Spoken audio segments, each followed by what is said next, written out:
2009년 1세대 실비보험에 가입하신 60세 주부 고객님의 사례입니다. 40대 중반 젊은 나이에 가입하셔서 15년 넘게 유지 중이시지만 가입할 때는 저렴했던 보험료가 갱신이 이루어지면서 어느덧 보험료는 매달 16만 원이 나가고 있습니다. 하지만 이 고객님의 경우는 병원에 거의 가시지 않는데요. 병원비로 1년에 10만 원도 지출을 하지 않는 경우가 많습니다. 그럼에도 1년에 실비보험으로 지출되는 금액만 190만 원 이상인데요.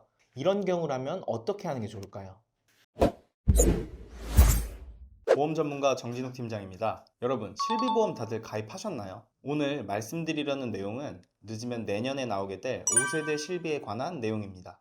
현재 정부와 보험업계가 기존 실비보험의 문제점을 개선하기 위해 대대적인 개편을 준비하고 있고, 이는 이미 우리가 가입되어 있는 실손보험의 내용에서 엄청나게 많은 변화가 있을 내용이 포함되어 있습니다. 오늘 영상은 대대적으로 변화될 5세대 실손보험의 변화된 내용 속에서 1세대와 2세대 실손보험 가입자들이 지금 설명드리려는 내용에 왜 집중을 하셔야 하는지 그 이유를 아주 자세하게 파헤쳐 보도록 하겠습니다. 오늘 이 영상을 시청하심으로써 앞으로 10년, 20년 먼 미래에 내 병원비까지 절감할 수 있도록 보험 생활의 길잡이 역할을 해드리도록 하겠습니다.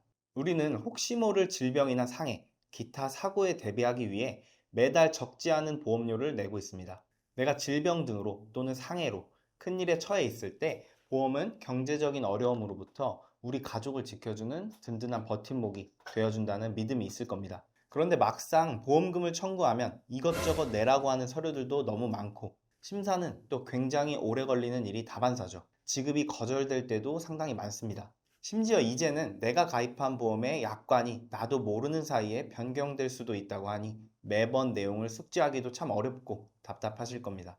바뀌는 내용이 너무 복잡해서 무기력하게 가만히 있다가는 나중에 다리가 아파서 도수치료를 받아야 하는데 무릎이 아파서 주사를 한 대 맞고 싶은데 이 부분은 보장 내용에서 제외되었습니다. 라는 당황스러운 답변을 듣고 있으실 수도 있습니다. 다른 사람의 이야기가 아닌 내가 될 수도 있다는 생각을 하셔야 하고요. 이 논란의 중심에 서 있지 않으려면 이제부터라도 내용을 잘 알고 대비를 하셔야겠죠. 내가 가입한 실손보험의 날짜가 어느 세대에 해당하는지 알기 위해 증권을 준비해 체크하시면서 시청하시면 좋을 것 같고요. 지금부터는 먼저 파악해야 할 세대별 특징에 대해서 말씀드려 보도록 하겠습니다. 우리나라의 실손보험 역사는 이렇게 시작이 되는데요. 1세대 실비, 2009년 10월 이전에 가입한 실비보험.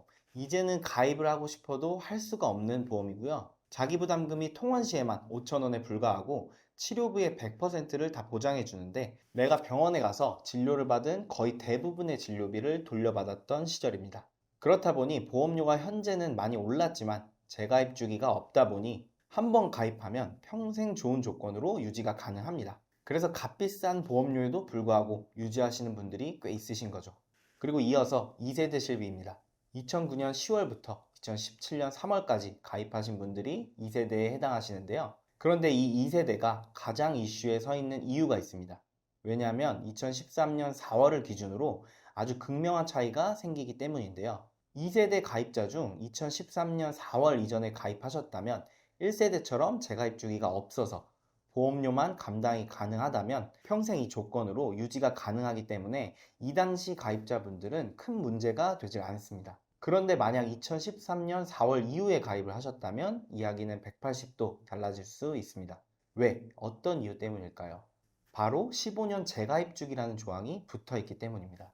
2013년 4월에 가입하셨다면 15년 뒤인 2028년 4월에는 기존 2세대 실비 계약이 자동으로 종료가 되고 그 시점에 판매되는 최신 상품, 즉 5세대 실비로 강제 전환된다는 의미가 담겨져 있습니다. 내 의사와는 상관없이 말이죠. 다음으로는 3세대 실비입니다. 2017년 4월부터 2021년 6월까지 가입이 가능했고 이 3세대 실비보험은 착한 실손보험이라고도 부르는데 자기부담금이 20%에서 30%로 늘어나고 보장이 조금 줄어들었지만 보험료가 조금 내려갔기 때문에 소위 착한 실손이라 불렸습니다. 그리고 현재 2021년 7월부터 판매 중인 실손이 4세대 실비인데요. 여기서부터는 구조가 완전히 바뀝니다. 비급여 진료를 많이 받으면 보험료가 할증되고 안 받으면 할인되는 이용량 연계 방식이 도입되었습니다. 병원에 들어가는 순간부터 보험료가 인상될까 걱정을 해야 하는 시대가 열린 거죠. 게다가 재가입 주기도 5년으로 대폭 짧아졌고 2021년 7월에 가입하셨다면 2026년 7월에 이분들도 새로운 5세대 실손보험으로 바뀌게 됩니다. 세대가 거듭될수록 가입자가 짊어져야 할 자기 부담금은 점점 커지고 있죠. 그렇다면 13년도 4월 이후 가입하신 여러분이 재가입 주기가 돌아온다면 최종적으로 다시 가입해야 하는 5세대 실비보험의 내용은 어떤 부분이 바뀌었을까요?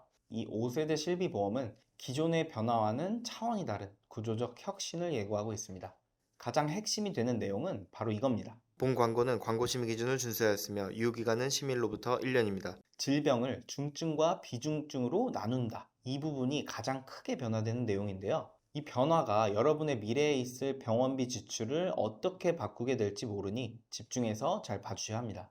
아마도 이 부분이 여러분께서 내려야 될 선택의 핵심 기준이 될 수 있으니까요.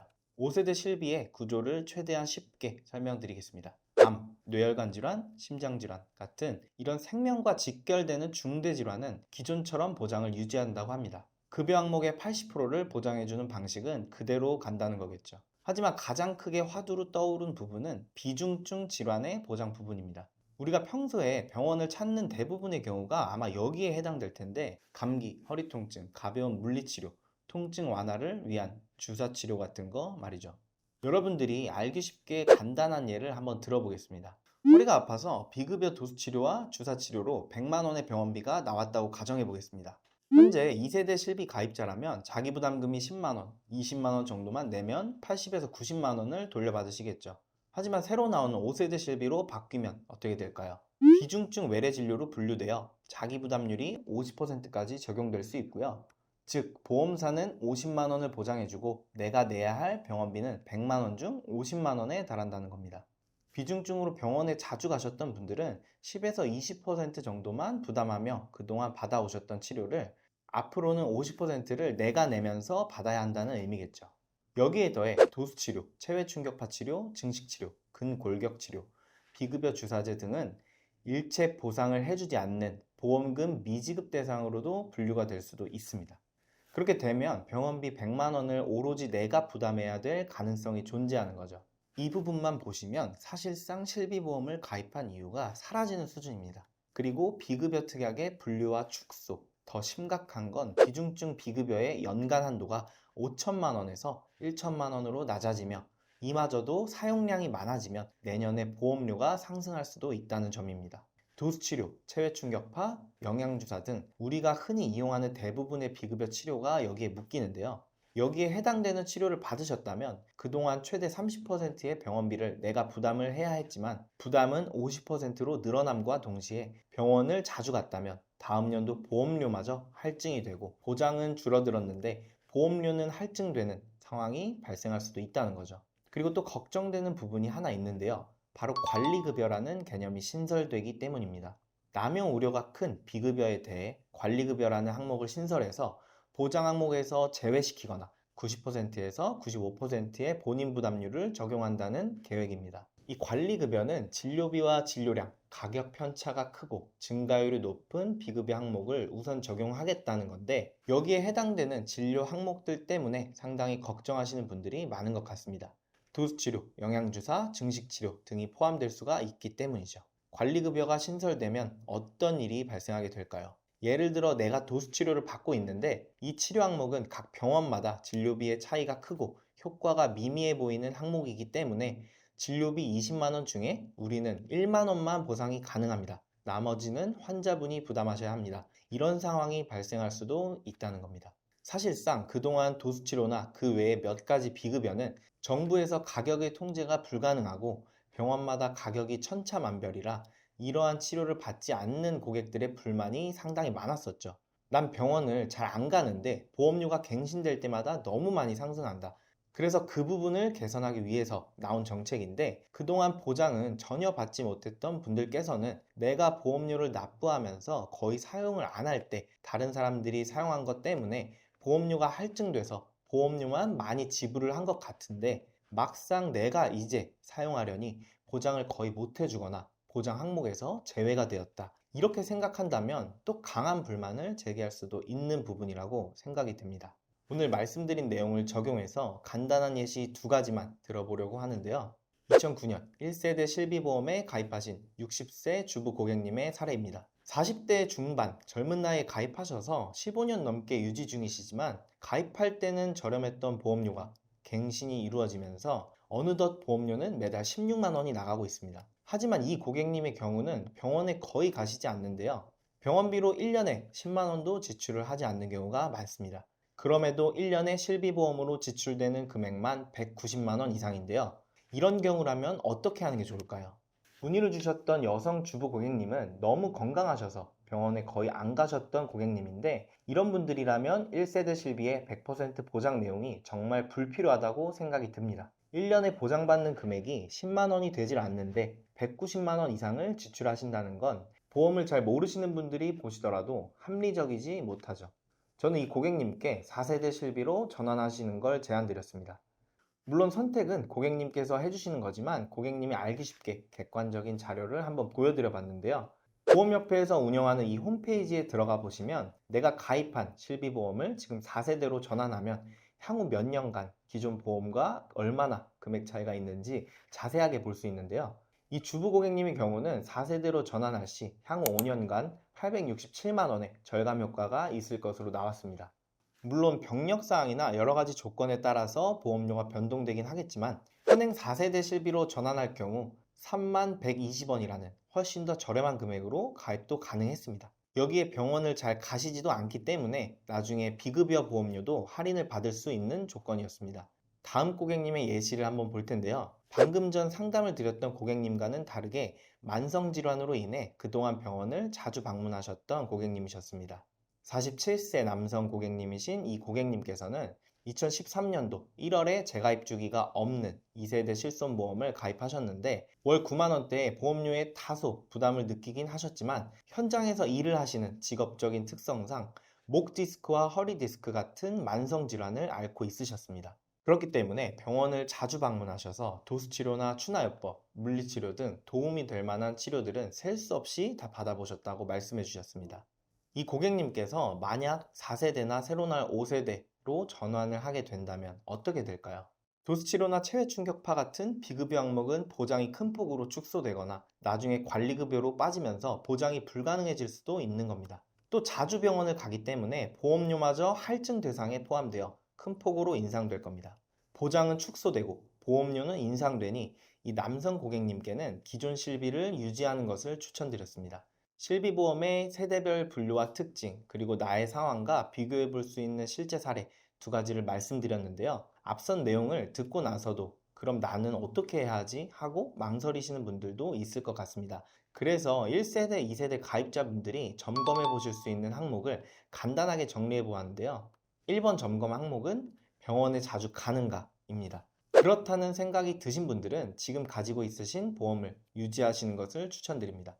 만성질환이 있거나 도수치료, 주사치료 같은 비급여 치료를 자주 받는 분들이라면 특히 재가입 주기가 없는 2013년 이전 실비 가입자 분들이라면 보험료가 조금 부담되실 수 있겠지만 유지하시는 걸 추천드립니다. 반면 아니다 이렇게 생각이 드신다면 전환을 제안드리도록 하겠습니다. 앞서 말씀드린 주부 고객님의 사연처럼 병원에 잘 가시지 않는데 높은 보험료를 계속 유지하신다면 내지 않아도 될 보험료로 많은 금액을 지출할 수도 있습니다.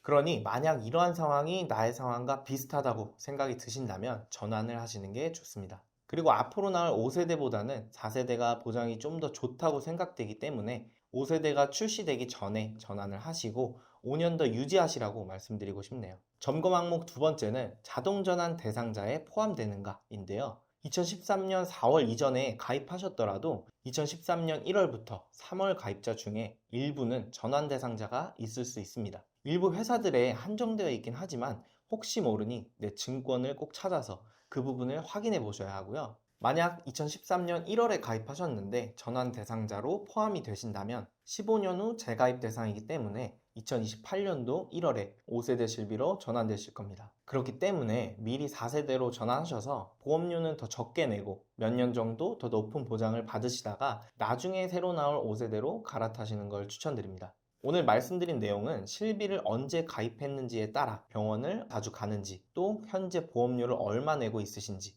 내 경제 상황에 이 보험료가 감당이 가능한지에 따라서 판단 기준이 다 다르실 것 같습니다. 그렇기 때문에 내용을 다 보시고 신중하게 결정을 해주셔야겠죠.